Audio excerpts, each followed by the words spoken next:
Mugpog ay isa sa 6 na munisipalidad sa probinsya ng Marinduque. Mayaman ito sa kasaysayan at nagtataglay ng ilang natatanging pangdiriwang. Isa na rito ang tinatawag na Kanga Festival.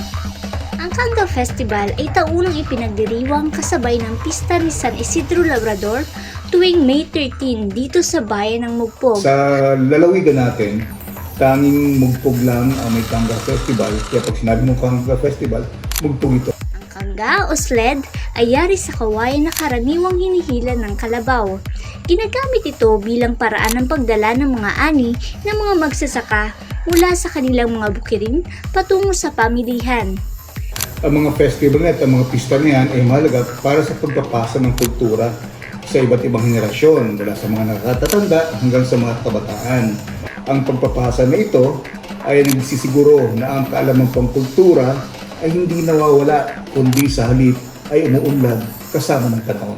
Ang Kanga Festival dito sa amin sa bayan ng Mugpog ay isang pasasalamat at to pay tribute and honor to our beloved patron San Isidro Labrador, at ito ay isang paraan ng pasasalamat para sa isang bountiful harvest sa buong taon. Masasabi ko isang pagdiriwang kasi nagdiriwang ang taong bayan para sa isang masaganang ani sa buong taon, dahil ito ay buong taon nilang ipinapanalangin sa aming Santo Patron na kung saan ay kanyang ipinapagkaloob sa lahat ng mga magsasaka. Sa ngayon kasi dati napakasimple lang ng pagdiriwang namin.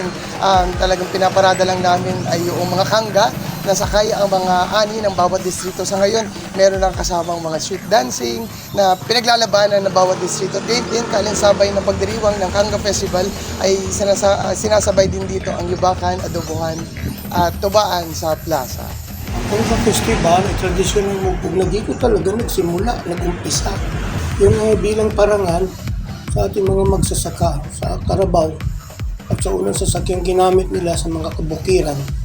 Sa patnubay ni San Isidro Labrador, aming patron dito sa bayan ng Mugpog, na ang fiesta niya ay 15 de Mayo, taon-taon.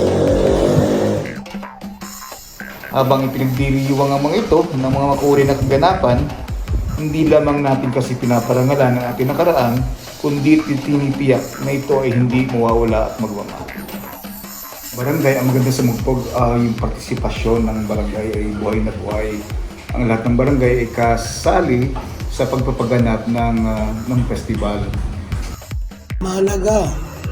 Dapat ang mga taga-Mugpog sapagkat dito yan na kultura, festival namin dito yan dapat ipangalat o isiwalat ng lahat ng mga mamayan ng Mugpog na yung paggalang natin doon sa ating mga magsasaka sa trabaho ng Carabao at kay San Isidro Labrador ay palaganapin kahit saan mang panig sapagkat napakahalaga ng magsasaka sa buhay ng bawat tao.